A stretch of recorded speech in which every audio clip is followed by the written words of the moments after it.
Hey everyone, just making this quick video to discuss the sticking point and where you should potentially be starting the barbell if you're going to perform partial or isometric repetitions to help overcome the sticking point in one of your competition lifts. So just a disclaimer, from my understanding, there's no direct evidence stating that improving or training the sticking point carries over to improving strength on your competition lift or help in increasing the barbell velocity on your competition lift.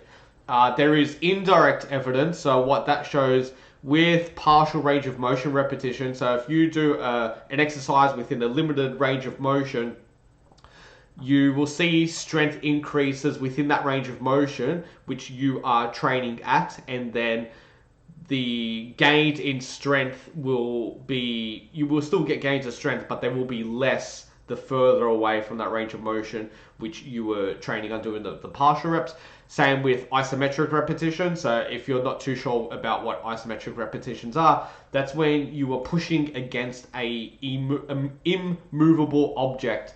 So example, if you're doing a bench press and I was in like in a squat rack, let's say I set the bar up to this height. I set the bar to this height. I load a bunch of weight on the bar, far exceeding what my 1 rep max is, and I will push on the bar as hard as I can, and the bar doesn't move, and that is an isometric repetition. So you're causing a muscle contraction without going through a range of motion. So going back to what I was talking about with what research shows as well, if you're doing isometric exercises, so at the range of motion that you are performing the isometric at, isometric strength gains will be best at that particular range of motion, with the strength gains being less the further away you get from that range of motion. So I'll give you an example of my sticking point on the bench press. It seems to be pretty consistent.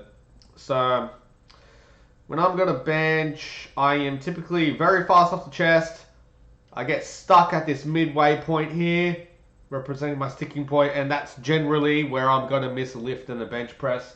If you see this lift, I actually make it, but you'll see again, fast off the chest, it slows down in this middle section, but then once I get that, the speeds up again towards the end, and then I can lock out my elbows. So in a like a traditional sense, where you may be inclined to set the bar, so you'll say that my bar is getting stuck here, so we'll perform the partial repetitions starting from here, or the isometric repetitions starting from here, because this looks like the part of the range of motion which I am weak at, because the barbell stops there.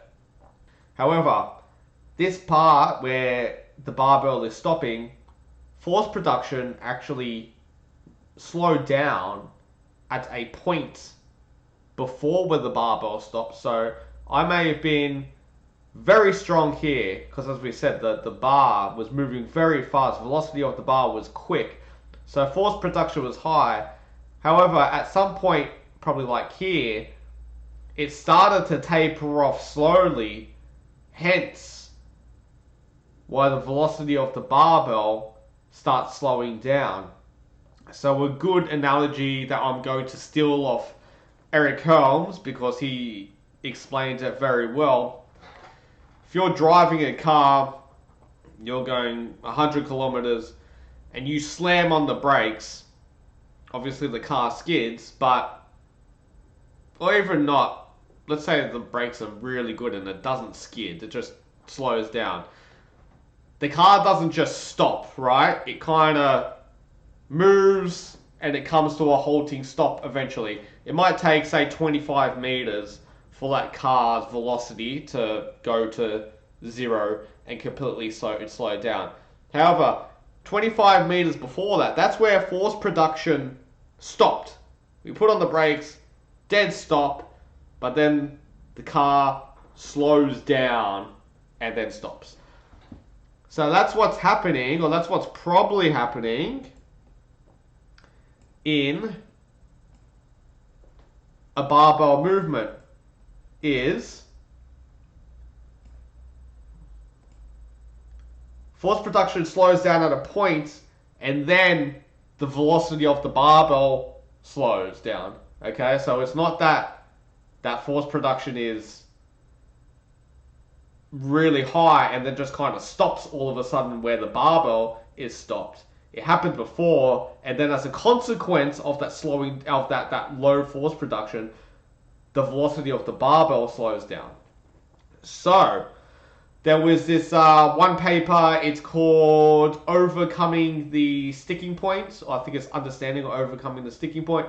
Anyway, what they describe is if you are going to perform partial repetitions or isometric repetitions, you want to start the bar at a point that is before the sticking point, all right? Because as we said, we want to increase force before the sticking point. We want to be strong before the sticking point, because if you can increase strength at the sticking point, well, what the theory is that if you're stronger, then you are going to able to keep a high velocity of the barbell. So if your barbell velocity is high, it might be able to have momentum to push through the sticking point and then get to that point where you can push through.